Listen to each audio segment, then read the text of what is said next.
Hey everyone, I'm Karthik. Welcome to the Design Your Thinking podcast live, brought to you by the Million Project.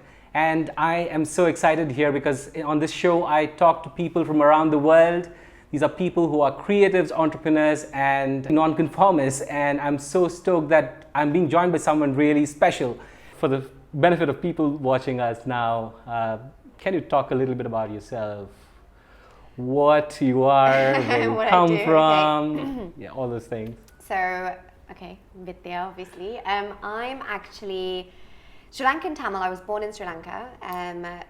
Moved very quickly to Germany. We took refuge as a family. So we were in Germany, then lived in England for most of my life, now in Malaysia. So I actually am a makeup artist. So I travel internationally. I do bridal jobs, weddings as such, but recently embarked on teaching. So I travel around the world and I teach makeup, and I started doing YouTube. So I guess my whole life right now revolves around makeup. That's probably the best introduction I could give.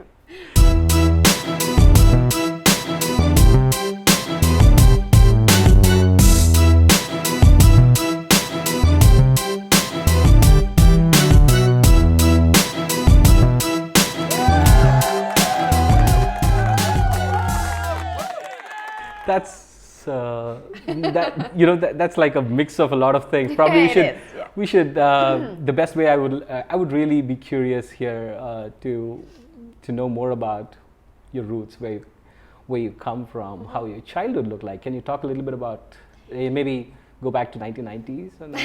Well, it's 80s to be exact. There you go. I'm a little bit older. I was born. My parents got married in Sri Lanka, and they both met in college and fell in love, and a few years later I was born. But the time that I was born is when sort of the war broke out in 1984, so my parents had no choice but to sort of leave and took refuge. So we moved to France, to be exact, and we were there for 2 months, and I think my dad found it very hard to get jobs, and he couldn't speak a word of English. His education wasn't as high up as my mum's was, for example. She almost finished her law degree, but then when she was doing her exams, there was a lot of vandalism, a lot of people came in and just started doing a lot of horrible things, and my mum couldn't finish her exams and stuff. And I think from there we would have liked to move to England because my mum would have probably continued her studies or something, but we just didn't. I mean, at the time we didn't have many options. We just had to go wherever we could find jobs, obviously, for my dad. So we all moved to Germany, lived there. My sister was born 2 years later, and then it was just living in refuge homes, anything that the council could provide. It was tough. Both my parents did 2 jobs. My mum couldn't, continue her education. They both struggled with speaking German. So I think me and my sister, we went to all the local government schools, whatever. So we had a very sort of hard upbringing with, no facilities. We didn't have any family there. We didn't have anybody, and we were like the first generation kids who had, who were growing up there. And both me and my sister, we were really bad at school because we couldn't speak German either, because we had nobody to teach us the language. So we would just speak in Tamil with our parents, of course. So I think I was probably 8 or 9 when I actually started speaking German a lot more, which was obviously tough because you don't end up having friends because you don't speak the language, you can't communicate with anybody. And then I think when I started high school in Germany, things were better because obviously when you move from one school to another school, nobody really knows your past or your background. So it was easy because I was fine speaking German. My parents both had quite decent jobs, so I would say we became a middle-class family, and we didn't have school uniforms in Germany, so my parents were able to buy us nice clothes, so we fitted right in, we had loads of friends, and then I think when I was turning about 14, a lot of my family, my dad's family from England were like, oh, come over here, you have better opportunities. And at the time, me and my sister didn't know the conditions in Germany, and we didn't really understand racism because we were too young, and we obviously had a mixed crowd of friends as well. But I think for my parents it was really hard. They had they were discriminated a lot, and I think they were really worried for me and my sister in terms of, are we going to get a job? Are we even going to get into university? Are they going to accept us? And so we moved to England. For me and my sister, we thought it's fun because we're going to be around so much family. But it was even harder, actually, because we were both teenagers. It's a very delicate age, and we both didn't speak a word of English. When and was this? This was when I was 14. So this was 1998. 98. Yeah, so it was like, we both moved, and my sister was 12 at the time. We were both bullied at school. We both didn't, like I said, speak the language. And I was in year 10, so I think this was just close to GCSE. So that's like our form of, finishing high school and then moving on to college. So it was really hard because I wasn't doing very well at school, and this was me close to being, going to college and then going to university. So, my parents, again, didn't have very good jobs. They just had to work in petrol stations or any sort of local jobs that they could both do. My mum was working in a factory where she was packaging samosas. So it was like, they both were getting paid, not even minimum wages, to then afford tuition for me and my sister so that we could pick up at school, we could, speak English better and stuff like that. So it was hard. Yeah, I'm not going to lie, it was really, really hard. What was running in your mind at this time? I think that was around the time, that age was around the time where my depression sort of started, and I didn't understand it. I didn't know what it was. Define depression, because a lot of people oh God, yeah. speak to... I guess. No, yeah, I thought I was depressed at some point, but the reality is very different. Yeah, I think with depression, I actually did a degree in biology and psychology, so I studied a lot about depression myself. Not that I'm a qualified therapist or anything, but depression does come in very different shapes and forms. It doesn't mean that just because, you could be depressed, I could be depressed, but both of us could be, our form of depression, or like the severity of depression, intensity of it could be completely different. Like my reasons and your reasons could be completely different. Doesn't mean that just because I have 10 million more problems than you, that I qualify to be depressed, and you're not, right? So it's to do with how you're feeling. And at the age of 14, obviously I didn't know what it meant, or I didn't know that there was something wrong with me. For me, it was just... You hadn't done your degree yet. Yeah, exactly. And on top of that, my parents didn't understand that. Like, they come from, a culture or sort of generation where they've never faced it, or they probably did, but they never, there was no label, to it and stuff. Right. So they didn't know, and they wouldn't understand. For them, it was just, oh, you're just a kid.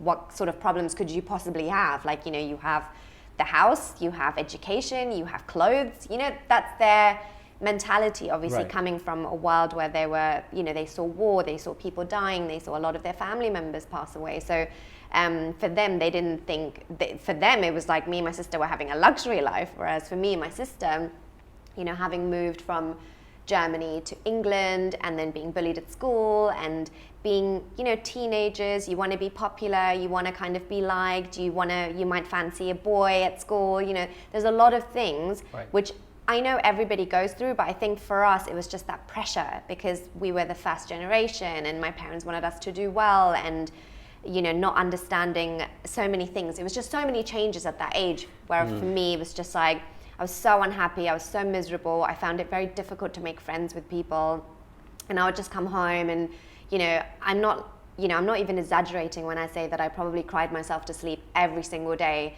for probably nearly 1.5 to 2 years. And for me, I just thought, okay, with time it will change, but it just didn't for a long time. It just didn't change. And obviously to then, coming home. What kind of things made you cry? That's pretty bad a shape. Well, things like, you come home, we wore school uniforms and stuff. I'll talk about school in a minute, but you'd come home and you know that both your parents are not home because they're both doing double shifts. Right. My parents didn't understand anything about social services, so for them, they thought, hey, she's 14, she's old enough to stay at home and look after her sister. So it would just be me and my sister at home, and a lot of the times I had to cook, or I had to do the laundry, or I had to do stuff like that. And you don't want to do those things when you're 14. You just want to go out with your friends, you want to go cinema, you want to maybe cycle a bike down the street or something, but it wasn't like that for me. For me, it was just like a lot more responsibilities and not having the money to maybe even go and buy eggs or something because your parents wouldn't give you pocket money because they couldn't afford to. And so it was just like, it was really tough in that sense. And then, you know, you're looking at your homework and you don't understand it because you don't have anybody to explain it to you, especially your parents. Right. And you know you're going to get teased if you go to school the next day because you're probably not going to do your homework because you don't understand your homework, you don't know who to ask. And then you wake up miserable going to school knowing you're wearing the worst school uniform while everyone else has modified their school uniform to look good, and you're there in these baggy pants, and you know, you just don't, you don't know. And you go to school and then you're getting bullied, you're sitting at the back of the class, you know, and I don't know, you have gum chucked at you, or, you know, it's just like all these things that just add up, and you just wake up every day and you're like, what's the point of this? You don't have any friends, everyone seems to have a boyfriend, no boy likes me, I'm not attractive, I'm, you know, you think all these things, and I think it's just that age, and it just, I thought things would get better, but it just didn't. It just got worse and worse. I was getting worse at school. My academics weren't that great, and because it was affecting me in so many ways, which I obviously didn't understand. And I think at one point, because I felt so unattractive, I became bulimic. So I actually started not eating, or if I ate, I would throw it up, and to the point where I lost a lot of weight very, very quickly, and I thought that would bring popularity and people would like me at school because I look better or I've lost the weight or something, which obviously didn't happen. And I think that's when my parents actually sent me to the doctors. They, you know, they could see that I wasn't eating and something was wrong with me. And how old are you that time? This was like just still before high school, so I was like 15, before 16 anyway. The doctor actually was worried and wanted to speak to my parents, and had explained to my parents that, okay, you know, I think she's going through a bit of a rough time or whatever. And my dad, I remember this so clearly, he sat in the living room, came home, and he was like, oh, that doctor doesn't know what he's talking about. These people, they're not educated, they're just dumb. And, you know, he just had this massive go. And for me, I think that was the first time I had the word depression. And it was the first time that I thought, hey, maybe something is wrong with me. You know, like, you wouldn't think that because you never spoken about it to anybody, or nobody ever made you feel like, you know, something's wrong with you, right? Yeah. But if you have a professional, somebody that you're kind of like, you know, you have authority, you're scared of them because you think it's a doctor, he knows what he's talking about. So for him to say, okay, you're suffering from bulimia and I think you're suffering from depression, it's like, whoa, what is this? I've never heard of this. And, you know, and then I think the more I became aware of it, I tried to maybe like speak to people about it, but nobody took me seriously because, again, I didn't have people my age from my world. And when I say my world, I'm talking about people who had just come from Sri Lanka and who, you know, it wasn't like that. Like, no, the kids in my school, they were happy. You know, they had parents who would pick them up from school or drop them to school. They had, you know, back then £5 of pocket money was amazing. Like me and my sister would have like 50p or £1. So they're the kind of kids that had like that's pocket money, and you know, they had like nice things to do, or after school they would go to the cinema, or which me and my sister weren't allowed, and we didn't have the money to as well and stuff, right? Mm-hmm. So yeah, it was really hard to not being able to talk to anybody. So I just brushed it under the carpet, which was easy because my parents did that. So I did it, and then I went to college. I actually managed to get into a decent college, and I was able to study science and maths, and I did. But then it was like, you know, I had to move to another college at the time as well because I was doing really bad in one college. So I think my parents had to move me around because I wasn't doing well. And at one point, I think I made friends with these two girls, and I was so excited because they were like my first proper friends. And then one of them, you know, encouraged me to go to the shop and steal something just to be cool. And obviously I got caught the first time I do that. And yeah, so they had to call my parents because I was underage. So my dad came and he was crying, and he was just like, in the shop, in front of the shop owners, he just said to me, is this why I took you to the Western country? You know, I wanted you to, you know, study, and, you know, in Tamil they'll say, Unnalaki, padikka, and, you know, all of that stuff. And then you're there and you're like, oh my God, all of this over a lipstick that I just tried to steal. But I think that's So the you, thing. you try to steal lipstick. It was a lipstick. Can you imagine? Maybe I should have seen the signs then. Yeah. But like, it was a lipstick. Yeah, it was a lipstick that I tried to steal, and I got caught. And so yeah, so please don't ever do that, anybody. But yeah, so it was very humiliating, and it was really tough seeing my dad. I think that's the first time I actually saw my dad cry. So he cried in front of these people, and for him it was just like, oh my God, I never taught you this. How could you do this to me? And yeah, it was really hard, I think. But again, it was like, who do you talk to, and who do you explain why you did that? And What was your relationship with your parents at that time? it was fair. I didn't have a relationship with them. I didn't speak to them about anything. It was just, I was scared of them and I respected them, and that was it. Maybe not respect, because I think if I respected them, maybe I wouldn't have done half the things I did. But I think it was just, I just thought, my parents, me, that's it, and I'm supposed to be scared of them, and I have to listen to whatever they tell me to do. And that's the generation it was. Like, none of my cousins at that time, or anybody that I knew, even in school, friends that I made or whatever, they didn't have a relationship with their parents either. It was just that generation. Like, people weren't friends with their mom, and they didn't just hang out or go shopping with them or something. I see that happening a lot now, which is amazing, and I see that with a lot of my younger cousins. But back then it wasn't like that. So you couldn't, even if my dad tried to ask, why did you do that?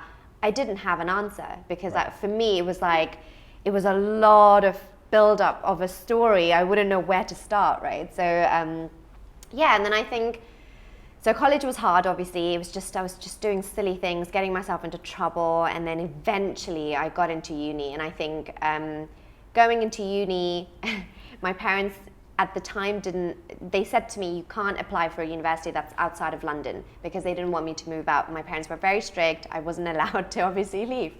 I made sure I only applied to universities that were outside of London, which they didn't know about. So then when I got into a really good uni, my parents were really angry, obviously, because they didn't want me to move out. Mm-hmm. But I think at the time, one of my aunts from England, I spoke to her for ages. She was my mum's older sister. And I begged her and I said, look, I really want to get out and I want to explore the world and whatever. So I think she convinced my parents, and so they let me go. And it was literally like, there's a saying, and the avittu vitta naai, like, it's like adacha naaya avittu vitta mari. And that's literally what happened. It was literally like, oh my God, I was going like crazy. It really was. It was like freedom to another level. And so yeah, I enjoyed university a lot.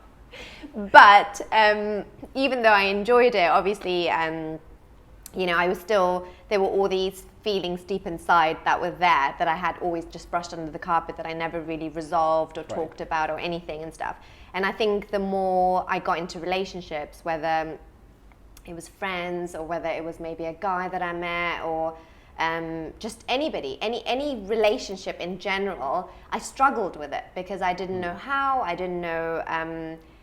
I don't know. I think people found me very difficult. I think they found it very difficult to be friends with me or even have me as a girlfriend or anything, just because I think they probably thought I was a psycho. I don't know. Like, you know what I mean? I think it's because I was so unhappy with myself. I was so miserable deep inside that, it's like on the surface everything looks great, but deep inside you're just hurting, but you just don't know how to talk about it because you've learned for almost 8 years or something to just kind of suppress it.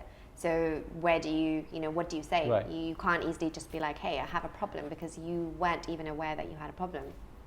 So I think that's university time onwards is when things just kind of went a bit downhill in terms of being a bit more aware, because I was studying it as well. So I think I became a lot more aware of what was happening with me and what was happening in my life. And I was able to look at the relationship that I have with my family and what had happened, my childhood. I was able to almost self-analyze myself and just thought, oh my God, maybe I do have a problem. So when you say you are in uni, it was you were doing psychology and biology, right? I mean, that's what you did at uni. Yes. And at what point were you kind of feeling the heat of it? that things were getting out of your hand? So, I mean, this is not something that I had ever spoken about before, but I was dating a guy. He was my first relationship at university, and I think, you know, like anybody who's probably going through a hard time, you know, they get very excited that they're loved and, you know, they're with somebody. But it was actually a very, very bad relationship in the sense that he was very abusive, and I had to have a restraining order on him. This is something my parents found out as well, and I think that's when my relationship with my family changed, because I think they didn't just see me as a daughter. They kind of felt scared, and, you know, it was almost like I was the victim. And, you know, and that's when my dad, you know, I remember it so clearly. He came to my university halls, like we were staying in, you know, university apartments and stuff. And my dad was asking me questions about this guy and what had happened and how, and I was able to really open up and tell him, even though I didn't speak about my childhood or anything like that, it was nice to be able to talk to somebody who, you know, for a dad especially, you know, having a daughter, it's, you know, my dad was burning of anger and he wanted to know what was happening and whatever. So, you know, we went to the police, we filed a complaint, and, you know, I had to move universities. I changed, I left. We told a lot of people in my family that I had moved to Germany to do my master's, when really I just went to another university in a different city just so that this guy won't find out where I am. And so it was like, I think that's the time where you know, when all of this stuff was happening, is when I tried to commit suicide the first time, that I had talked about in my blogs as well. And I think naturally, especially when an ambulance comes and gets you, they don't let you go home. You know, they make you see a therapist. And that was my first ever experience with a therapist, where you know, they wouldn't let you send you home until they felt like you were fit to go home and that you weren't going to harm yourself again. And that's when I understood, like, what was happening and why, and, you know, why am I having these negative thoughts and what's going on in my life. And so that helped me understand. Obviously my degree helped me, but it almost was like, as much as, yeah, nobody should be in that situation, I was glad I was, because that's the first time I was able to have a therapist, because my parents wouldn't have sent me. They would have thought, no, you can't go see a therapist, because if other people in the family find out, you know, for them it was more about worrying about society and what other people would say, whether you have a mental illness or something. Whereas in this situation, they had no option, because I was in hospital and the doctors were like, you know, you can't leave until you've seen and spoken to a professional therapist. And my parents had no choice. They couldn't do anything. Obviously I was still young, but like for them it was like, okay, fine, you know, like speak to somebody. And I think speaking to them actually helped me understand, oh, okay, you know, I need to fix this, I need to do something about this. And, you know, and then it was just the next steps of how, and, you know, what you do about it and stuff. And this is interesting. I mean, typically people go through this phase, and like you say, societal reasons, you try to kind of push it under the carpet and move on. But thankfully, I think things happened the way it has happened. Exactly. Now looking back at it, I feel like, it was a good thing, even though it's not really, but it had to, because I would have had no other option of seeing a therapist ever, because my parents would have never allowed it.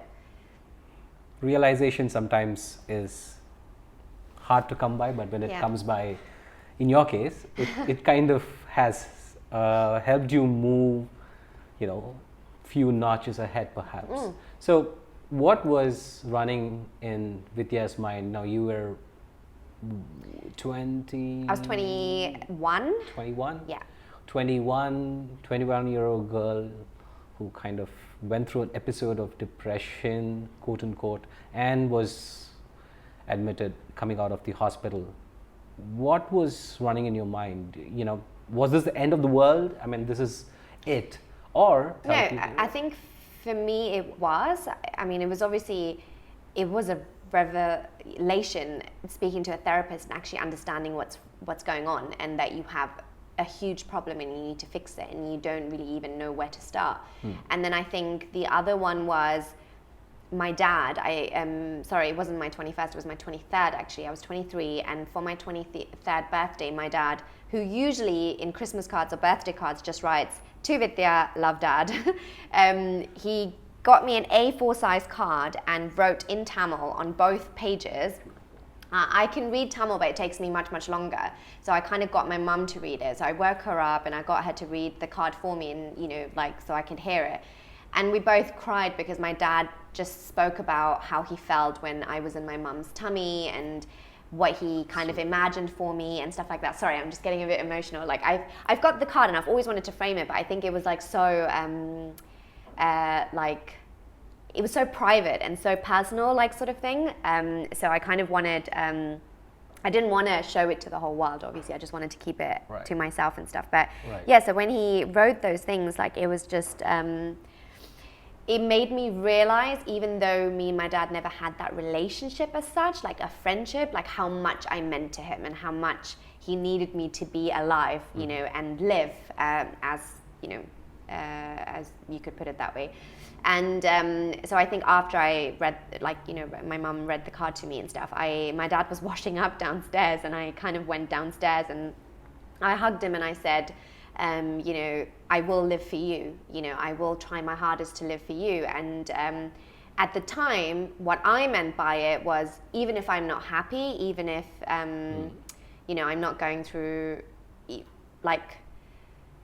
for me, it wasn't about being content or finding a solution. For me, it was just, I'll stay alive. I will not try to commit suicide again, just for my dad. And I think that's what it was. And that was like my ultimatum at the time. And so I didn't. I actually was supposed to go therapy. I think at the time I did it for 6 months, and then I stopped going because I just felt like it was that, I don't know, I think I felt like I didn't want to be weak. I thought that that's what it meant. Like if you're depressed, that you're weak and you're not a strong person. And I didn't want to deal with it that way. And for me, it was just, okay, I'm not gonna do anything about it. So I actually didn't go therapy, and I didn't talk to anybody either, because again, I didn't want it to look like it's a weakness. And so I just kind of continued. Did you come back from Germany? Did you go back to uni? No, so I had moved from Germany to London when I was 14, so obviously I hadn't gone back to Germany, just on holiday or something, but I was for the uni, no. Yeah, that was the excuse my parents gave everybody. So did you go back to uni at all? I did, and I finished. I went to another university and I completed my studies. It took me a little bit longer because with semesters and stuff, obviously with everything that I was going through. But both the universities knew my situation, and they knew that I had a restraining order on somebody and whatever. So they were very, very encouraging and very helpful and stuff. So I managed to get my honours degree. Finished my, graduated. My parents came for the graduation, and obviously they were very happy and proud that I had achieved it at least and stuff. And then I just, got a job at a marketing company, and I just kind of started working again, not thinking about what had happened. I kind of, again, brushed it under the carpet. And my parents were fine, because as long as nobody spoke about it and as long as I wasn't in hospital again, my parents were fine too. So it was that, that whole thing of like, okay, let's just all forget this all happened, guys, and let's just continue. Yeah, like it was a nightmare, like it was a bad dream, and you just kind of continue with life. And obviously the problem with that is eventually it catches up with you. You can run away from it as much as you want, but eventually it does sort of catch up. So that's interesting. I know, it's a lot of information. I feel like, wow. Yeah, I mean, you can brush things under the carpet, but then when things go out of control at some point, it gets tough to manage it. So you kind of had this episode of managing a crisis situation when you were 23. Yeah. And then you get into a marketing job, and I think you were 24. Yeah. Roughly about that time. And you get into this job thinking of what?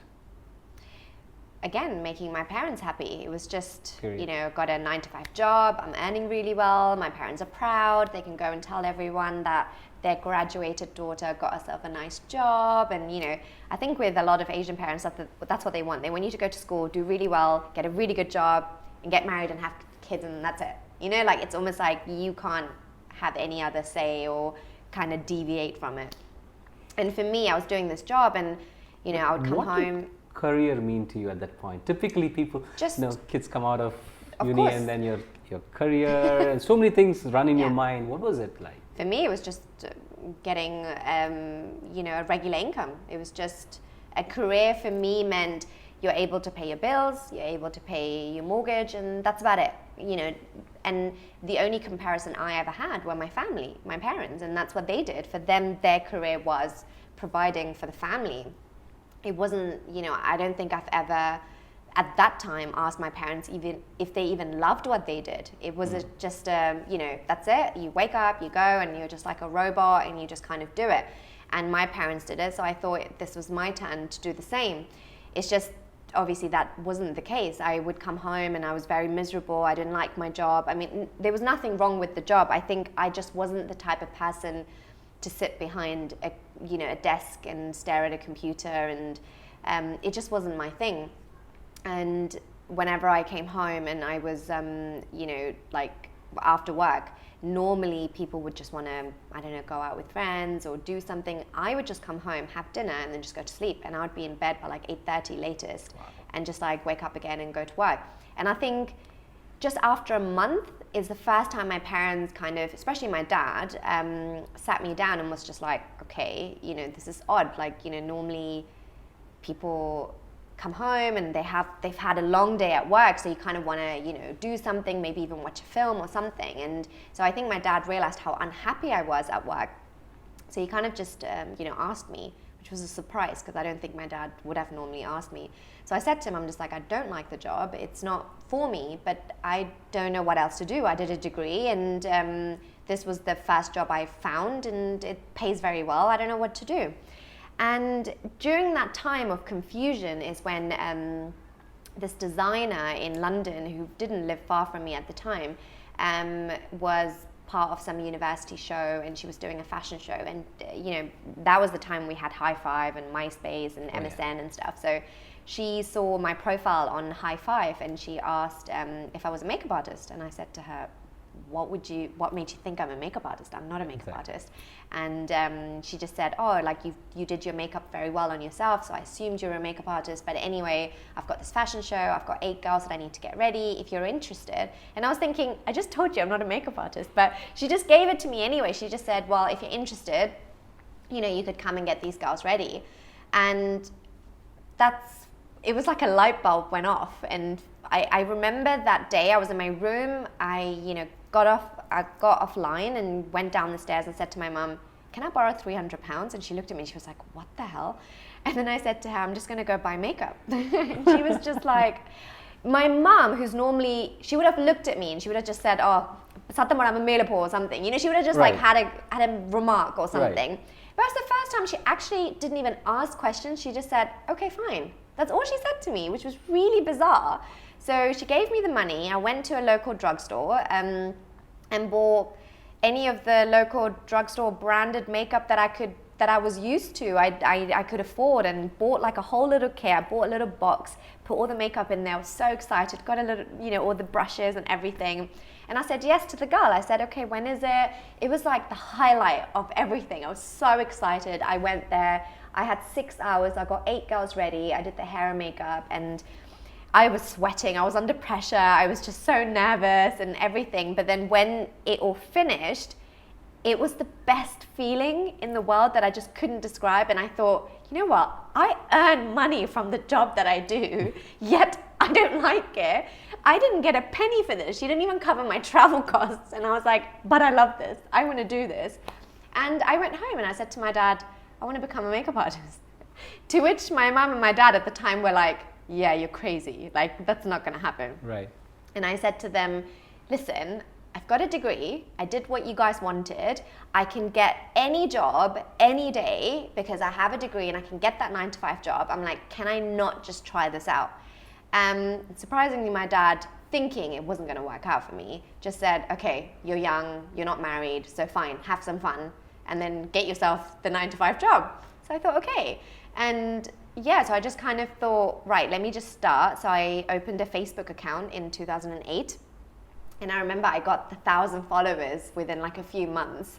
A lot of them were my own friends and family, of course. But it was the most exciting moment of my life. I just thought, oh my God, 1,000 people know me. And yeah, and then it was just, obviously it was hard. Like you don't have a car, you're not making any money from these jobs. So hold on. You took £300 from your mom, you borrowed £300 from your mom, you when bought some makeup stuff from the local drugstore. You take all of that. Now, were you confident about your makeup and hair? How confident were you? No, I wasn't at all. That's what I mean by like I was sweating and I was so nervous because I had no qualification, I had no background. No background, you go do nothing. Something, come back, and did you put your papers with your day job, with your marketing job? Yeah, I did. After, you put your papers. Yeah. And you open a Facebook account. Yep. All in a period. I think this all happened. I was working. I got the job in August. The fashion show was in October. So yeah, within those sort of 4 or 5 months, I had changed career. Literally. It's like almost like a overnight. It was. It over really 6 was. months success. Literally. Not success, Well, but at not least success, you started it's just, to switch. Yeah. And you opened a Facebook account. What was your next step? What was your plan? I didn't have a plan. That's the thing. I didn't have any money. I didn't know what I was doing. And I would take my makeup stuff. I would get on a train and I would travel 40 minutes to go and do a makeup job, and they would pay me only £20, which is nothing, by the way. Like that just about covered even my travel and my lunch money, I guess. So I didn't have a plan, and every time I would come home and my dad would ask me how the job went, and I would explain it to him, and then obviously the typical question, so how much did they pay you? And you tell them how much they paid you, and he would just, shake his head as if I'm crazy to do this, but he's just like, whatever, like, you're not paying bills in this house at the moment anyway, so do whatever kind of thing. And I did, and I think for me, at the time, I didn't have anybody to compare to because there was nobody my age that was doing makeup. Like, we had 3, 4 older, at the time, we would call them aunties, but I think they were all in their late 30s, early 40s or something. But they were the only people that were doing hair and makeup who were known, that everybody knew of, and they were reliable, and they booked them. So for somebody who was, I don't know how old I was. I think I was 25, maybe 24, 25. They didn't take me seriously, of course. They just thought I'm this young girl, probably know nothing. And but in a way that was a good thing because I didn't have to compare myself to anybody. I didn't have Instagram where there was another million makeup artists, or, it was just me figuring it out myself. So I wasn't feeling demotivated, I wasn't down, I wasn't frustrated that I wasn't making any money because at the time I just had my phone bills to pay. That was probably the only monthly payment that I had. So for me it was just like, hey, I'm enjoying this, I'm having fun, so let me just do it the way I want to do it. And I think it was only maybe... So you talk about figuring out, what did you do? That's the thing, I don't know, like I think one day I just thought... Was it YouTube? No, it wasn't. I didn't have YouTube. I didn't even follow anybody on YouTube. I think for me it was just, I had no reference points. Nobody was able to tell me, hey, you should do it in these steps, this should be your next step, or this is the sort of order of things that you should do, or this is the rule book. There was nothing. There was absolutely nothing. Until one day I felt very restricted with the things that I was doing because I thought, how can I do weddings if I have no idea where to even start or how to do the makeup? So maybe I should go to a makeup school. Maybe I should get myself some kind of foundation of what to do and how to start something. And I think one day I just decided I wanted to go to, get a qualification. And I went on Google, tried to look up one of the best I could find because I thought, if I'm going to do this, I'm going to do this properly. And found London College of Fashion, which was charging extortions. And I thought, okay, I was demotivated again because I thought by the time I do all these makeup jobs and save the money to pay for this course, it's going to be another 5-10 years, I think. And that's probably the first time I was so happy that my dad actually supported and encouraged me with this because he actually paid for the course. Wow. And he paid for everything. And it was almost like he believed in me because he realized how happy it made me. And and then I did a 1-year full-time diploma. So I kind of went back into studies and just studied everything there is about hair and makeup that I needed to know. And I'm talking about actual basics from, color correction and, things that people don't teach anymore nowadays. It was just absolutely everything. And about fashion history, about how people did makeup in the 1920s or how Queen Elizabeth did her makeup. How did they have powder? Where did it come from? And You know, it was just like a lot of history that we had to learn, which was essential. Like, it's not just about, hey, you know, I'm looking at this face and I'm doing a makeover. It was almost like understanding the process and understanding where it all derived from, and it was very interesting, and it was such an amazing course. And I think after the course, I was lucky because one of my best friends was getting married, and she just said to me, can you do my hair and makeup? And I said to her, I don't know how to do the plaid, I don't know how to tie a sari, I don't know how to do any of that stuff. And she just said, just come and do my makeup only, and she'll hire an auntie to come and do the hair and the sari draping, which she did. And I stayed and just watched how this lady did it and thought, hey, this is not as complicated.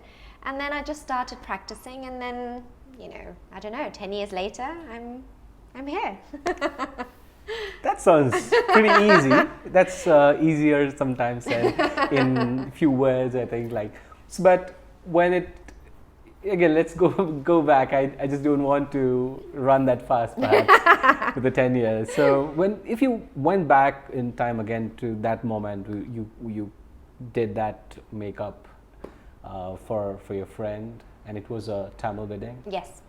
So, and you started to, I guess, have this attraction towards doing more Tamil wedding. I mean, at least when I see you talk about your work, I see you focus a lot on Tamil wedding. What was that attracted you to? I think it wasn't a plan at the time. I wasn't planning on to just doing Tamil weddings or something, or working with just Tamils, because obviously my course was actually more editorial, and I kind of wanted to do movies and get into TV makeup, and that was kind of the plan at the beginning.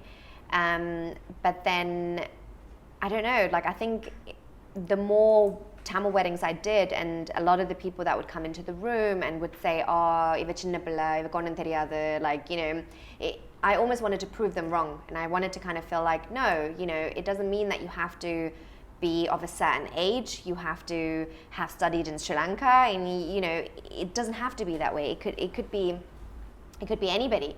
And I think that was one thing. The other thing was that I realized a lot of people my age at the time, I was unmarried at the time when I started with the makeup, and that was around the age or where a lot of my friends were getting married, because back then you had to be married by like 23, 24 was even really old. So, you know, a lot of my friends were getting married, and I think we all realized that there was nobody our age in our community that could that was inspiring or influential or set a trend or anything. We didn't have that. So so I think I kind of felt like, hey, let me be the big sister here. Let me be like that one person that could potentially make a difference, and let's see how it goes. And that's kind of how I started it, and, you know, joined Instagram in 2012, which really helped, because I think with a lot of people, especially the younger generation, yeah, Facebook was great, but then I think with Instagram,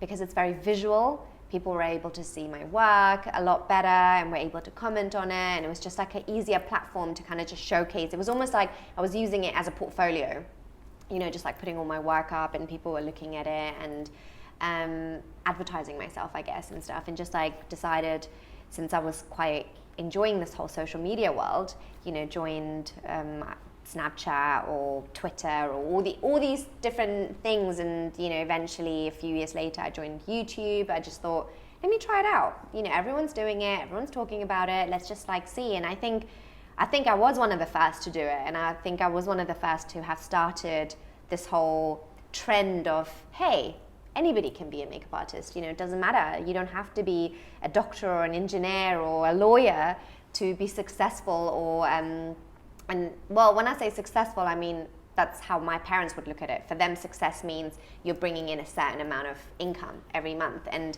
right. Whereas for me at the time, success just meant I'm doing a job, yes, it's paying me, but I'm very happy doing the job. And that for me was like a sort of, you know, achievement that nobody could take away from me. And that's, I think, ultimately what I kind of built everything on. And that was like my reference point. You know, if that makes sense. Interesting. You talk about success, right? I mean, and it means a lot to each one of us. How do you look at yourself today as a person?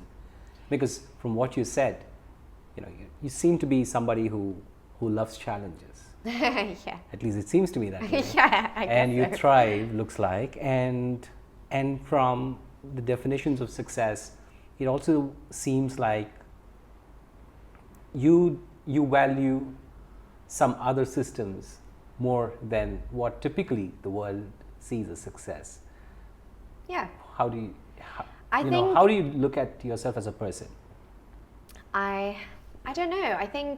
I don't know where I got it from, because it's not like my parents, followed something that they dreamt of, or, when I come from a generation where nobody did that.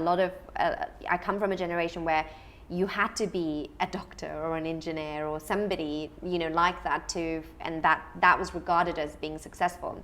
And I think for me, if you had asked me this even when I was 23 and just started with this whole makeup thing, I would say I was successful even then. And for me, successful just meant I was able to do what I wanted to do and find 110% pleasure in it. And I enjoyed waking up at 1 o'clock in the morning and traveling on a train, or, getting a taxi or whatever it was. It wasn't an effort for me. Whereas I found with the 9-to-5 job, I would moan about the littlest things like rush hour, or, oh, why are they paying us only this? Or why is there no sugar in the canteen? Or, it's the little things that you would moan about. It's like something to complain about all the time. Whereas I felt like with my job, I didn't find that, because I happily did all of those things. And for me, that success was feeling, that achievement, feeling enriched, feeling like I could fulfill my passion and do something that genuinely made me happy without the money side of things, if that makes sense. But obviously now, for other people, they might regard me as successful because they see that I'm earning from it. It's not just a hobby or a passion. But I don't see it that way. For me, I was already successful, because my explanation of successful doesn't necessarily mean that you have to have a regular paycheck. Personally, that's a pretty deep. That's a I think pretty from deep everything that I've said, and what I've been through and how I felt, that is why I regard success that way. Maybe not for somebody else. Maybe somebody who's had it. I'm not saying it is, but maybe for somebody who's maybe had it easy most of their life, would regard success being, I don't know, on the cover of Forbes magazine, or, being a CEO of something, or, having, I don't know, 6-figure salary every year or whatever. I think maybe that's what they would regard as success. Whereas for me, it was just, I just wanted to find happiness, and I found it in my career, and that for me was success. That was just like, yes, I did it, and I just build everything on that. So, can I say depression is a forgotten past? It has. I haven't, obviously things were really bad at one point where I had to take medication, and I was regularly seeing a therapist as well. But I haven't been on medication or depressed since 2013. So 2013 is when it sort of I took my life into my hands and just thought, focused a lot more on my career. And So happiness is an antidote to depression, kind of. Yeah, I think so. But I think it can't be temporary happiness, because I think a lot of people define happiness as, you could feel happy about, I don't know, a cake, or I don't know, it could be anything, you know what I mean? But I think content, feeling completely satisfied and completely content with your life and your past experiences and everything that's currently happening, I think that's success in other ways, So for me, to be able to achieve that after, having been depressed since I was 14, it was a big thing for me. For me, it was just like, oh my God, I didn't have to have, medication or, therapy, or sit there and talk to anybody about it. For me, it was just finding what would make me feel like it's worth it. Waking up every day and feeling like this is what's bringing me happiness every single day, and feeling like I've achieved something, and that's what it was. That's very, very interesting and very nice to know. A few things, Vidya. I mean, I've kind of read about you when I was doing my research, and I've seen a few things about you. So I thought I should probably ask you these questions as well. Sure. One thing is, in a world that's moving so fast, where pace is important, and I'm sure in your profession as well, pace is important. How soon can you get someone ready? Is probably a question that you get asked. I don't know, but you seem to be also this person who has a I don't know if you're obsessed, but then you love to be perfect. So how do you, I don't want to label you as a perfectionist unless you would like to do it yourself, but then how do you manage this balance between being perfect whereas being fast? I don't know. I think I've noticed, I mean, there are certain things like I've got like a compulsive disorder where I need things to be done. It's almost like, whether it's a clean house, whether it's an organized calendar, whether it's, I don't know, like if right now, like the pillows if this was my house, it would just be, like symmetrical and things like that. I think that was just something that I've had since a young age, because I think people who tend to, not always, but people who tend to go through a hard time, they need to find that they want to control some aspect of their lives. And for me, it was just things, in my life, and organizing things and folding things neatly, or, whatever it was. And I applied the exact same thing in my career, which actually helped me, which was actually a good thing. Being controlling in a relationship or being controlling with your cousins or whatever didn't help. But I was able to use that controlling nature in my career, which actually helped me so much. So, even this morning before I came to this podcast meeting, I was sitting on my YouTube, made sure that it was all uploaded. And, it's like, I find, for me, it's never an excuse, and it's never it's not a chore. Nothing to do with my career is a chore, whereas everything else is. If you asked me to go to the gym tomorrow morning, I would just be like, yeah, and then I would just be like so lazy in bed, and I wouldn't go to gym. And there are so many things in my life that I'm actually very lazy about, but then when it comes to my career, because for me, that is my antidote. That is the one thing that I'm so grateful for getting me out of my depression, for helping me through tough times, and for making me who I am today, that it's almost like I put it on a pedestal. I appreciate it so much that I'm willing to give every second of my life to my career. And it's nice to also be around people who appreciate that and respect that. And my parents are, they completely do. When I have an early morning job, when I used to live in London, my parents would go very quiet after 5 p.m. They wouldn't even watch TV. They wouldn't even come to the living room because they wouldn't want to wake me up, because I have to wake up at 1 o'clock in the morning. They would completely look at it the same way I did, and they put the exact same amount of importance to it as I did and stuff. So it's not something I think you can teach somebody. You can't tell somebody, hey, this is what you should do, and you should constantly market yourself, or you should constantly, I think that has to come from within, and there has to be something depending on how important something is and your priorities, I guess. And I feel if you truly love something and you're so passionate about something, you will put the time and effort in it. Even, put your own money in it. Like anything, you will invest time, money, everything, because I think we are all wired to do that. We would do that, but that's the thing. It's always that question of what is somebody's passion, and what, which a lot of people, even at my age, still are trying to figure out. So, talking about finding passion, I mean, you seem to have, like you described and we see today, you seem to have found your interests in social media. I mean, you have a YouTube channel, you have Instagram following, and you seem to be very good at it, in the sense you kind of are, at least you're disciplined at doing a lot of things. What attracts you to social media, and how do you look at yourself? Maybe I should rephrase this question here. How has social media helped you as a person to be yourself?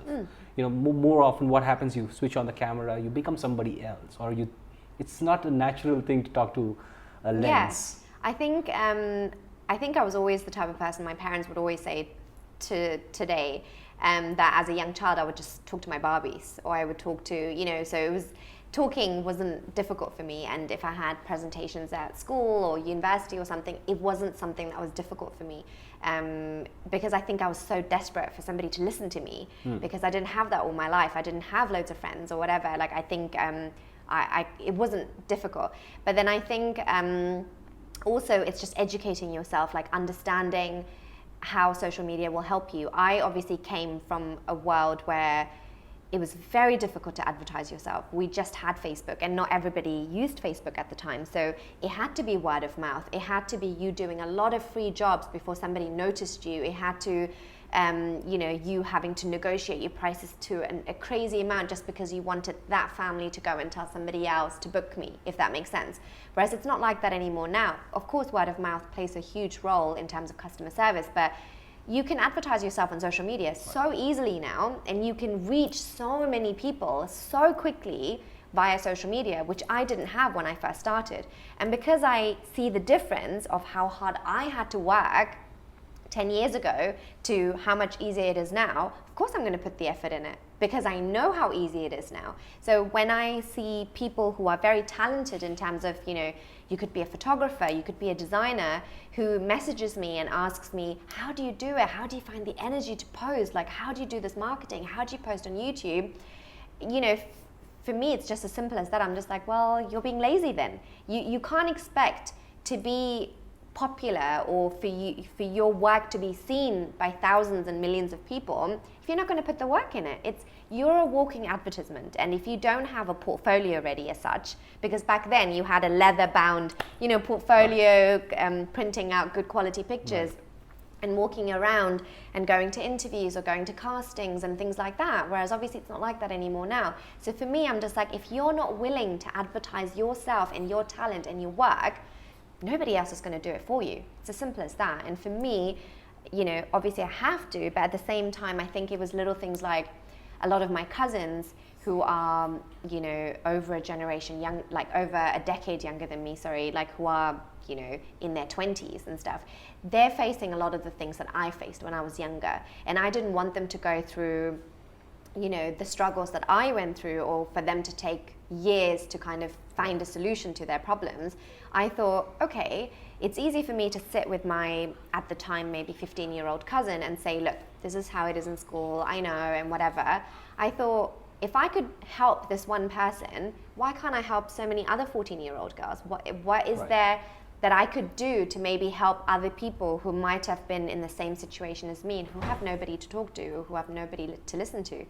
And that's where I found the blog, that I found quite easy to do, where I just started writing about problems I faced in the past, whether it is depression, whether it was bullying at school, whether it was, any other personal situations that I didn't necessarily want to play victim or wanted pity, but it was almost like I'm providing a problem, I'm talking about a problem, and then I'm talking about how I solved it and how I faced it. And if that can help somebody else who's going through similar, or who knows somebody who's going through something similar, and they can seek the sort of help that they need much quicker than the things that I had to go through, that would be a perfect world, and that's kind of what I thought. Hey, I'm having so many people follow me, and a lot of people in the industry would always say, Vidya, you do realize you have so much power. And I never understood that, because I thought, what do you mean? And they were like, people tend to do what you do, or they listen to what you recommend, and they, and for me, it wasn't as easy as like, oh, let me just, I don't know, promote a lipstick that everyone's going to buy, because who benefits from this? The company that's selling the lipstick, of course. And I'm just like, and yeah, the person might feel like they look good with that new lipstick, but that's about it. That's as far as that influence goes. And I thought, what could I do to maybe help somebody, like really help somebody? Only because I wish I had that 10 years ago. I wish I followed somebody on social media that was giving me the same sort of advice. I'm sure half my problems would have been solved, or even I wouldn't have maybe even had to face a lot of these issues, and that sort of thing. So I think that's kind of the direction that I then took. And it wasn't just makeup, but I wanted to kind of help people, I guess, in other ways of, feeling good Yeah. about themselves, not just a makeover. Yeah, I think what you're doing is something that's worth talking about, especially that you're trying to. It's almost like sugarcoating your medicine and pill. Like you want people to learn makeup, and that's probably your medium, and then you trying to put in the message of actually loving yourself and doing, Yeah, caring and about exactly. yourself first and talking about online, always one thing I've seen, and I think I've seen you talk about this as well, which is about bullying. You've talked about being bullied back in school, yes, but then you also, I do remember seeing places where you did talk about being bullied online. What are your perspectives on online and bullying, and To how be do you honest, manage it? I don't know. Obviously with social media you get cyberbullying, and cyberbullying is basically just somebody with majority of the times a fake profile, somebody who doesn't have a face to who they're trying to represent, and being negative about anything in your life. And I think, to be honest, having been bullied in person a lot in my life, especially in my childhood and stuff, I was able to have that thick skin. So with social media, if somebody said something, I would either laugh it off, I might get upset over it, but it would be very temporary. Like, I would read something and I would think, wow, okay. But my reaction usually is just delete and block that person. It's as simple as that. I don't have time for this and I don't want to. Whereas I think the people who take it so personally and who get so offended and then write them back and then it goes back and forth, I just feel like you've not just given them the upper hand by responding to them, you've also given free entertainment to everyone else that follows you, because Right. and this is what I say to a lot of people who are trying to be in the social media world is, who always ask me, how do you deal with negativity? I always say to them, look, when you respond, you could potentially have a new follower that day who's looking through your comments, who's looking through your pictures and whatever, and then they see you stooping so low as to this bully, and you're kind of attacking them or whatever. You're the one that's not going to look good. Nobody's going to care about the bully. They're going to care about how you reacted to it and the example that you're setting on social media at the end of the day. So for me, I don't have a time and place for it. Whereas, of course, I get private messages where people are maybe negative and whatever, but they're usually people who do have a profile, who actually have constructive criticism. And Right. yeah, I'm quite a proud person, I would say. So I don't initially, when I read it, I don't take it very well to begin with, but then I think, I sit down, I take a breather, I read it several times, and I think, okay, what can I learn from this and how can I improve this and stuff. So that's different, because then I have a private conversation with that person, and whether they see all sides of me or whatever, it doesn't matter at that point. Whereas obviously when it's online for hundreds or thousands of people to see, it is a different story. And I don't take cyberbullying as seriously as physical bullying or bullying at school or work or whatever, because I faced it. I faced bullying even at work, and to me that's 10 times worse, because you can't get away from it. If you're going to work and there is somebody at work that's bullying you every Right. day, how do you deal with this? It's not Right. as easy as delete and block. You can't. You know what I mean? You can't. Right. So you have to deal with it in a different way. You might have to go to a higher authority, and Right. it becomes messy. It becomes, a lot of people get involved, and it's just not nice. And I faced it, and I've obviously faced day in and day out bullying at school and whatever. It's nothing, like that's what I mean. Like the cyberbullying is nothing compared to that kind of bullying, which is why I always think to myself, this person doesn't even know you, so why are you getting so worked up over it? Because it's Yeah. not somebody that they don't know you, you don't know them. Right. You're probably never going to meet them in your entire life. So Right. just Probably delete they're and not block. even not even a real person. Yeah, exactly. And that's the thing. And having studied psychology, again, I've learned that a lot of bullies tend to bully because they're unhappy themselves, and they're maybe in a situation that they can't get out of, and they're maybe, who knows what sort of problems Right. they're facing every day. Their way of letting it out is by attacking somebody else. Their insecurity sometimes plays out. Exactly. So I always think to myself, why not be the bigger person and say to yourself, it's not easy always to think that way, but I try and think to myself, you're just having a bad day, it's okay. Like we're just difficult, This is probably one of the reasons I don't have road rage. My dad and my sister have road rage, so they'll be sitting in the car, going mental over somebody else who's just, I don't know, swearing or shouting or whatever. And I always say to my dad, maybe they had a bad day, maybe their wife just left them, maybe, I don't know, something happened. And my dad's like, how can you think that way? I can't think that way. But that is the reality of it though. True. And stuff. So cyberbullying, honestly speaking, doesn't really bother me, just because I'm comparing it to the things that I've faced in real life. And for me, cyber space sometimes isn't as real, where, like you said, even talking in front of a camera or being a certain way in front of the camera and stuff, it's like, I don't think you can always be completely you in front of social media. And the reason I say that is because my social media is open. It's open to everybody. And I'm completely aware that there would probably be a lot more people who dislike me than like me who watch my stuff. And that to me always says, why am I sharing information that's just going to be entertainment for them? It's not going to be because they are happy for me, they want to wish me well, or they're really concerned about me, but for them it's just a reason to attack me or a reason to kind of pick on me. If I had a private profile, it's a completely different, story. A lot of people in their private profiles share a lot of personal pictures of their families and whatever, of course, because they know who's following them and who's watching them, right? With me, it's not like that. I have all sorts of people. It could be anybody, and I'm very, very aware of that so many people watch my stories and so many people watch me on YouTube or whatever, who don't necessarily follow me loyally, who are not fans or who don't necessarily like what I do, but they're just curious and they watch my stuff and they might curse me, they might share it amongst their friends and probably have something negative to say or whatever. So why am I giving them extra ammunition, if that makes sense? Hence why I feel like I do dial it down a little bit, whatever I post, just because I want to kind of be neutral. I want it to be like, what is the point that I'm making here? Okay, I want to share a tutorial.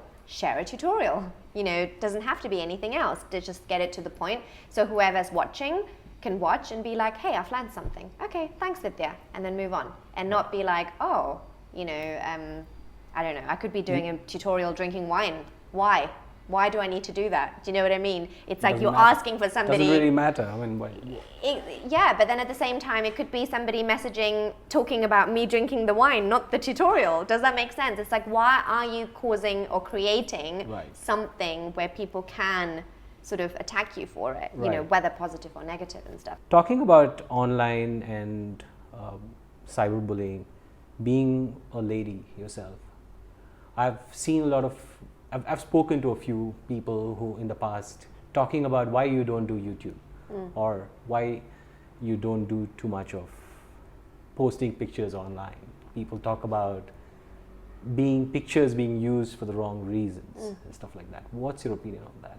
What do you think? Okay, so personally, first of all, I have my parents to thank because I think they've raised me and my sister in a way where we dress quite modestly, I would say. Like we don't, we're not used to wearing certain things that may seem provocative or, inappropriate maybe. And I think that's why I never get comments where people might criticize me for my clothing or something that I've worn or whatever. Like it never happens, to be honest. So I think that's one. But then it's also kind of how you portray yourself and how you kind of, the message that you're trying to, sort of get out there and stuff. I think that's how you get the certain kind of attention, if that makes sense. So if I want a certain type of attention, I know I need to dress a certain way and maybe act a certain way, and that's not the kind of attention I want. So it's a tricky one because I'm not trying to, I'm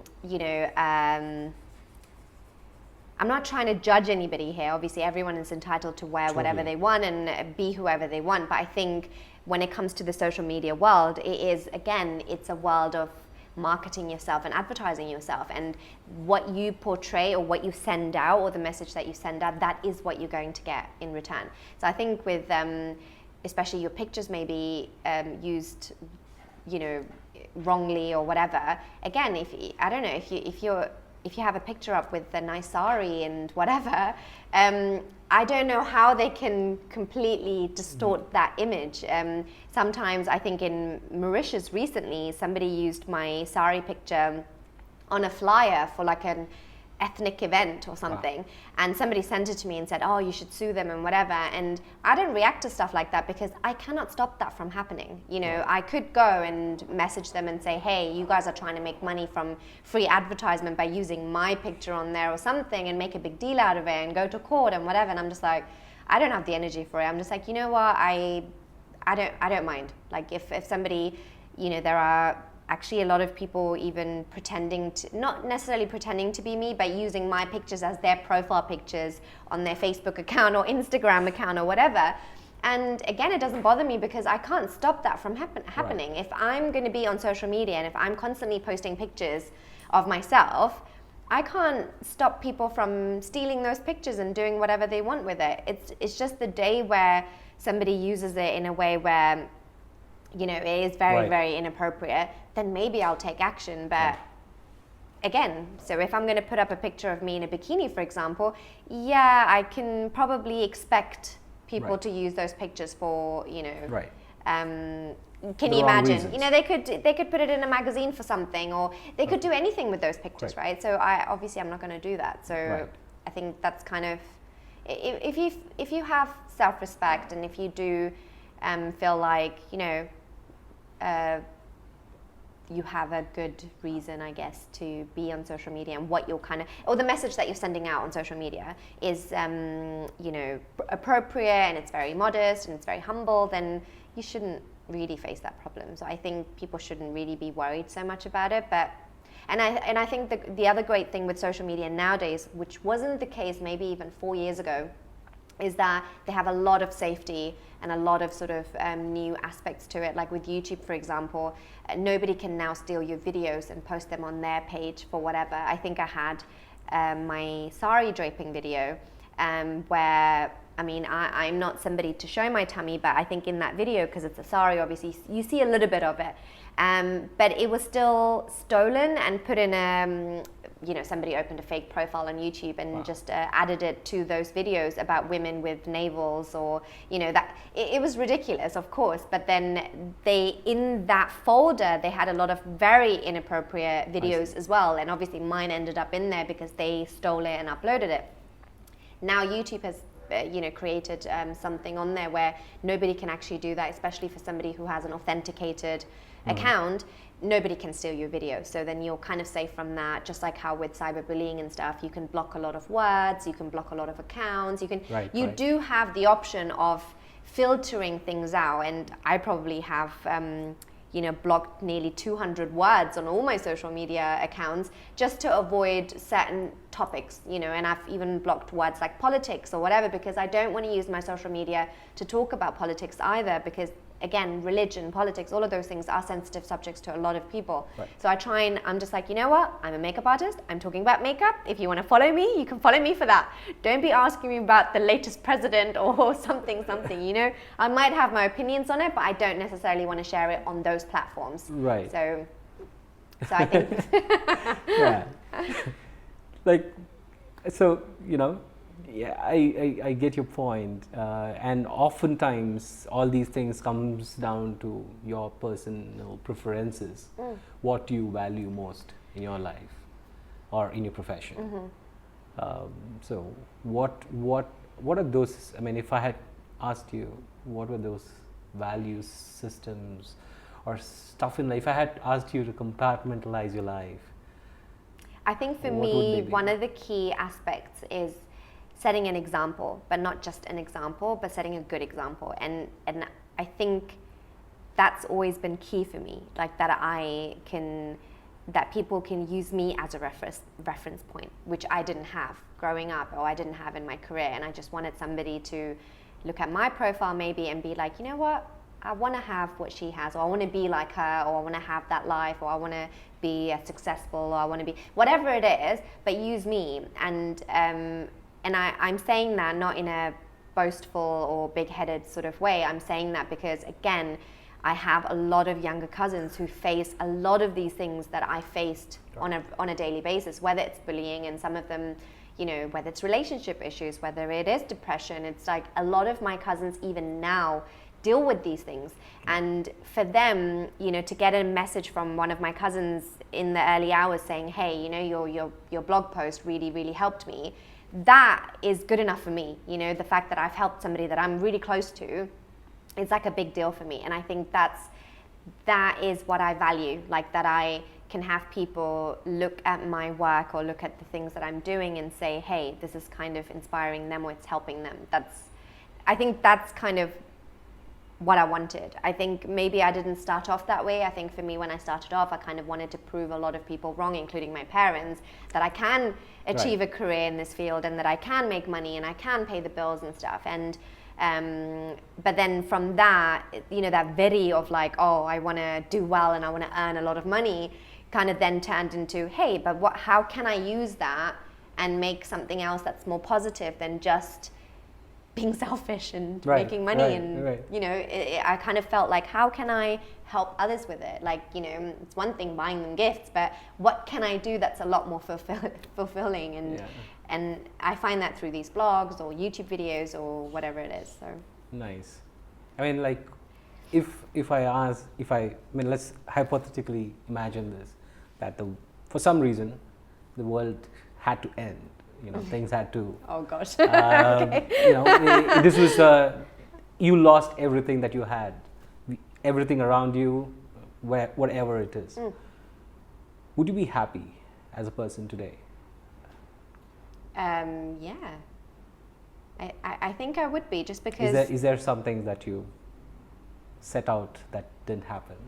How fulfilled are you at this point? You know, it's weird, because I had this conversation with my husband recently. We were talking about not just material things, but we talked about people in our lives and everything. And you know, I have a lot of people that I love so much and I care so much, and I wouldn't want them to, you know, i.e. my parents, I know they're getting older and stuff like that. You know, the thought of them not being there one day, it does petrify me, but it is a normal thing. It's something that I cannot stop from happening and stuff.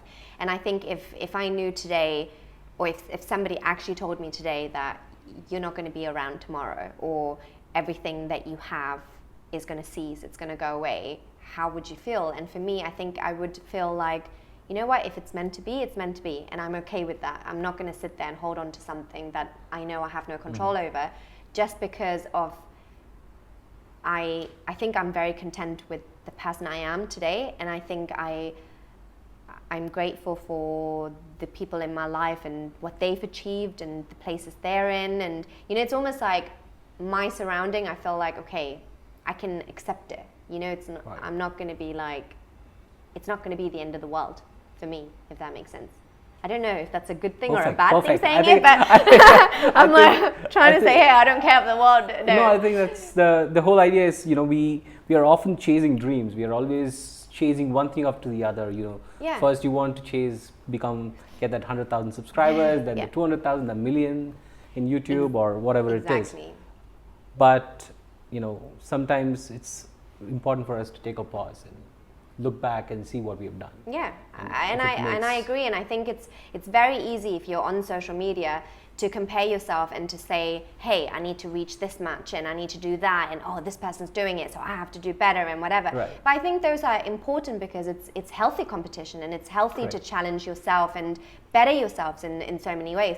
But then you do have to say to yourself, wait, if tomorrow all my social media accounts got cancelled for some weird reason, what would happen? And I know I'll still be able to do a job, or I'll still be able to go and do something or whatever, because I don't entirely rely on the things that people think makes me function, if that makes sense. Because I didn't have those things to begin with, and I was happy even then. 10 years ago, when I was sitting on that train going for a £20 job, I was happy then, and just how happy I am then is how happy I am now. So if everything was gonna, people might not believe it. They'll probably think, oh yeah, you would say that now, but I know where I came from, and I know the background that I had. I know the childhood that I had. I know what my parents provided and what they didn't provide. It wasn't easy for me. I know how hard I worked. So I know the life of having nothing to having what people might think having everything is, I'm okay if I didn't have those things anymore, because I know even if they put me back to the situation that I was in 10 years ago, I can still work just the same way and still get to the position that I am so easily. And I know that, and it's not because of anything around me, it's just my own mindset, if that makes sense. Let me reframe that question a little bit. If you had to start off your life afresh today, let's agree that you don't have any of those depression and other problems. You're fine, you're you. And you want to get to the point where you are now, sometime in the future. What would be, maybe in 5 steps, what would be those broad 5 steps that you would take? I would still do very similar things to what I did before, which is I would try and get a qualification in what I want to do. So, and I think that's quite important. So it could be anything. If I'm a photographer, if I'm a makeup artist, whatever, I think go and find that base of, so that you have sort of kind of some sort of a background knowledge to it, sort of thing. So I think, I did that a little bit later, but I wish, now if I started again, that's the first thing I would do. I would go research and go and get myself educated from the best, which I think I did back then as well. And social media, I think social media is very, very important, especially today when most big companies even use social media to sort of, promote their business and whatever. So I would still do that. But I think it's also the one thing I didn't do back then, only because I didn't have that challenge, which a lot of people face now, is don't compare yourself to anybody. Do it, and I know that there is a pace that people think you have to get things done in, that you have to do this, and you have to get it done by then. I think it's that mentality, because we get taught that all of our lives, that we have to finish something by this time, because otherwise you're too old or it's too late or something. And I didn't have that back then, because I didn't have a pace. I wasn't, in a relationship. I wasn't married. I didn't have a family to support. I didn't have bills to pay. So I had that flexibility of, doing it at my own pace. And I think even now, now I do have bills to pay and I have a family and, I have my husband or whatever. I would still do the same, in the sense that I wouldn't, set a target or a goal. I would kind of do it as I feel comfortable, because I think, especially when it's something that you really love, you need to take such good care of it. Like that passion needs to be looked after. Nobody should pressure you. You shouldn't pressure yourself. You shouldn't put a time to it, if that makes sense. So I think that's very, very important. 5 steps. Oh my God, you gave me like a difficult task. I'm just like, I don't really know. I think so that, social media, and just maybe one thing I didn't do back then, and it took much, much longer, is maybe people that I'm really close to, my family, my friends, maybe explain it. Explain what I want to do and what I want to achieve and why. Because I think, because I didn't, that's why I didn't get as much support as I maybe could have, because I think nobody really understood. And I think one example, which I have shared before, is my mum, who for many years had no idea what I was even doing. She knew that I was a makeup artist, but that was all she knew. And she was just like, oh, okay, she goes to this job and she gets paid and whatever. And both of us went to this shop, and there was a girl with her mum, and they both recognized me, and the daughter asked if she could take a picture with me. So her mum took the phone and took a picture of us, and I was holding her, and she was shaking, and I said to her, are you okay? And she started crying, and she was just so overwhelmed with meeting me and talking to me. And I was very calm. I said to her, look, I'm just a normal person, I'm just a normal human being, there's nothing special. And we had like a conversation. But what amazed me was that her mum was just like, oh, she really loves you, and she was kind of encouraging that behavior as well. And all of this happened, probably took 5 minutes, I think, and they said bye. I hugged them both and they left, and my mum stood there with her mouth wide open and she was like, what the hell, does this happen to you a lot? And then I was just like, no, it doesn't happen a lot, but it happens. And she was quiet. She sat in the car, didn't speak to me, didn't ask me questions about it, nothing. She was just quiet. Then we got home and she called all her sisters and she was like, guess what happened today? And she told everyone. And I think for her, it hit her what I do and what it is that I'm doing and what I'm trying to do. And I think she was just so, she changed. She completely changed, and she looked at my career from completely different eyes. And even at my wedding pool party, she met a lot of my friends who traveled out, and while she was walking around, she was so dressed up that day and she looked amazing. And I said to her, it's just a pool party, like, why did you? She was like, I'm a celebrity's mother, I have to look this way. And it was really funny. And she was going around, she was like, introduce me. So I was like, okay. And then I was introducing her to my friends. I was like, this is my mom. And everyone was just like, that's your mom. And my mom was loving the attention.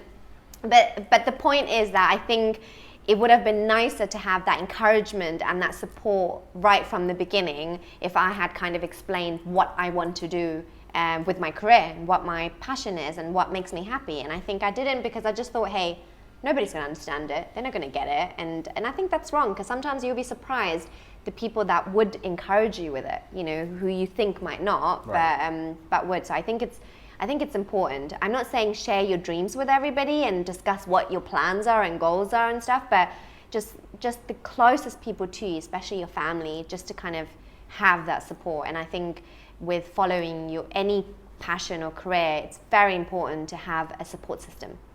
I think it's really, really key. In your case, you probably didn't do it because you were also trying to figure out. I did, of course, and it was very new to me. You didn't know you were going to be a celebrity one day, right? I mean, Thank you. I didn't see myself as a celebrity, but I think back then I didn't know where this was going to go. Because nobody did it. Nobody did what I did back then, like no one. So it wasn't like if anybody asked me then, how do you see yourself in 10 years? I wouldn't have been able to answer it. For me, I think at the time, I was so excited about my job. I was really, I was looking at magazines. I was like, oh, I want to do this look on the next shoot. And that's what I was worried about. Right. And, and possibly, paying my bills or paying something where I'm just like, okay.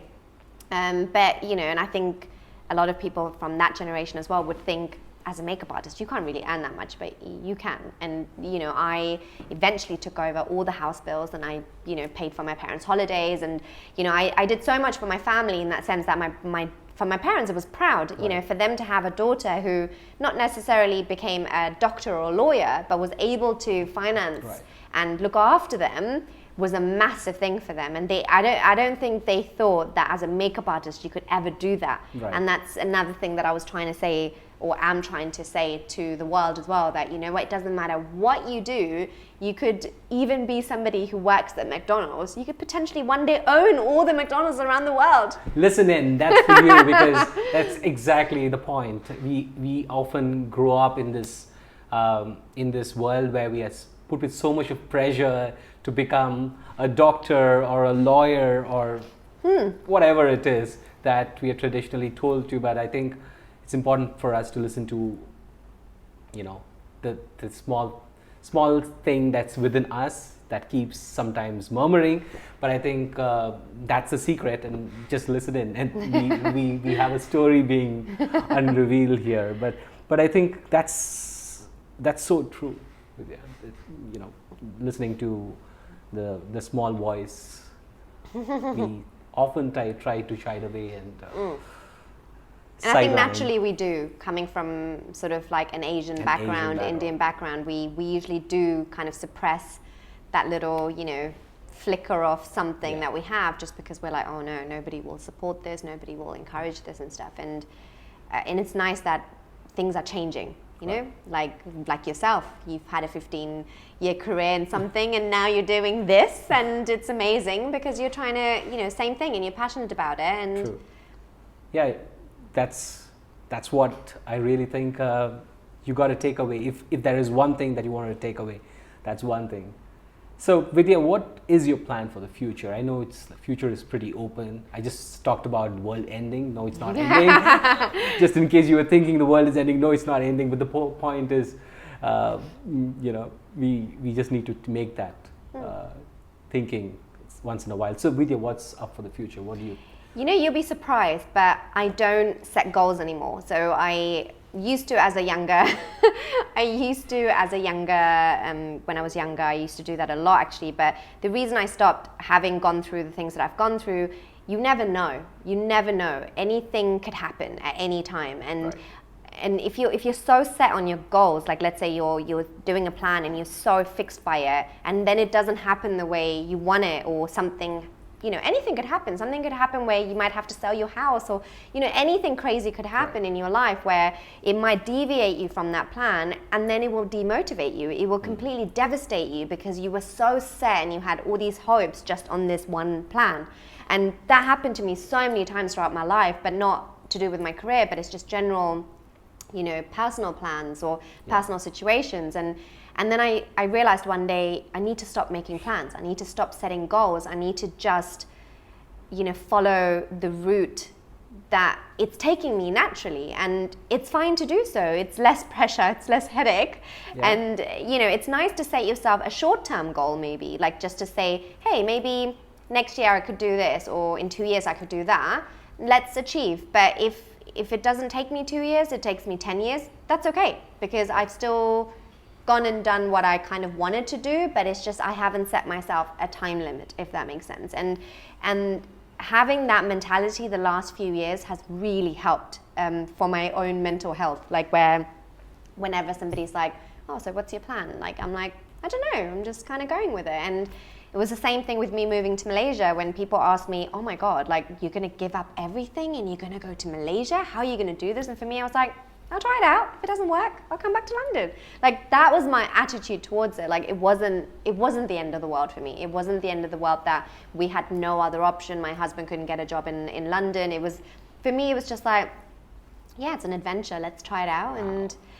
And here I am, and luckily, and thank God, it is working out for me, and I'm very happy here, and I don't think I want to go back to London. So I think it's very healthy for somebody to not do that, to not set goals. I think we're driven to do that, you know, because in a corporate world especially, you are constantly doing that. It's goals, it's targets, it's hitting the target by this, it's, you know, it's that pressure. And I don't think you should do that with real life. I think in a real life situation, everyone's different, everyone has different problems, everyone has different priorities, and I think it's very important to do things at your own pace, at your own time, and going with the flow. It's a lot more fun that way, I think.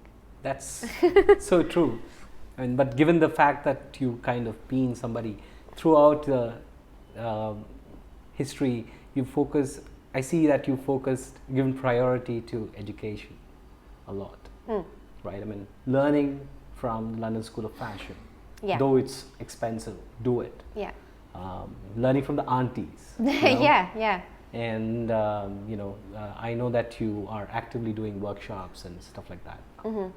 So I believe education is something. I 110%. Even now, you know, somebody might think, oh, I've reached everything that I need to reach, but I still attend other people's masterclasses, maybe even from makeup artists who are not where I am potentially, or might not have that many followers, but it's just their talent at the end of the day, right? So it's like, I go to masterclasses, I go do courses. I never feel like I am perfect and that's it, I don't need to learn anything else. I feel like in life, even if you're 90 years old, you can still learn new things, and I think you should always do that no matter what. And I think it's almost like it's like you know, from a technical point of view, it's like a software. You want to constantly update it because it functions better and it has better, you know. And I feel like our mind and our sort of surroundings should be the same. You should constantly upgrade it and update it with new information. Educate yourself, even if it's just simple things like, if people don't have the finances to do a course or something, like, you know, from a makeup artist point of view, or even a photographer and stuff,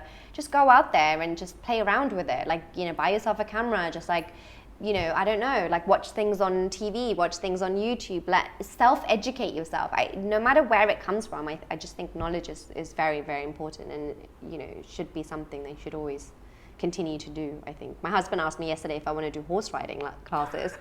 And I literally said to him, why not? And he said, it's a 5-week course. We pay a certain amount. And by the fifth, session, we get a certificate and we can ride a horse anywhere around the world. And I thought, why not? Learn to be a jockey. Whatever, right? So Right. I was just like, yeah, why not? Okay, Yeah. cool. Great. I mean, this has been fun chatting with you, Vidya. I think your story is something that, like I said in the beginning, very inspiring. Thank you so And the much. fact that you still consider yourself a learner, I think that's what we kind of are taught. I think the education system sometimes really makes us think this way. You go through school and university, then you are like professional, And that's it. and that's it. Yeah. And that feels like that just makes you. I mean, I have this conversation that I heard some time back about developed countries versus developing countries. When developed countries says that that's it, you are there, but Yeah. the developing countries have still a lot to do. I think so. We are all developing, and Absolutely. so- I mean, it's a crazy thing to say, isn't it? That Exactly. that's already a developed country. So you're not yeah, gonna. now I remember. You It's know what I mean? Trevor Noah's show. I remember that. So it's nice to see some. I'm sitting here right next to somebody who has. You have, I think, as on last count, some 177,000 YouTube followers, or Yeah, 170 something like yeah. that. Something like Yeah. that, and you still consider yourself a developing person, not the 110%. developed. Thanks. Super happy to have Thank had this you. conversation. No, thank you Wish so you much. all success, and I think Thank you. I really think you are going to set an example for not just your cousins, but I think a lot more people of younger, older generation, people older to you, and people here in the room as well. Thank you so much, Vidya. No, thank you so much. Thank you. Truly appreciate it. So, for those of you listening, this has been one of the best conversations I've had in my life. I really want you to go ahead, give this a re-listen if you need to. Also tune into the audio version of the show in iTunes. I'll have the links right below this video, and you can reach me at KartV on all social media. And where can the people reach you? Vidya Hair and Makeup on social media, all social media as well. So you should That's be able to it. find me. So thank you so much for listening in. I truly appreciate your time. Please follow this. If you're seeing this on YouTube, please follow us here. And if you're seeing elsewhere, follow us. Wherever you are, follow us. There are going to be more such conversations, more amazing people on the show. Thank you. See you. Cheers. Peace.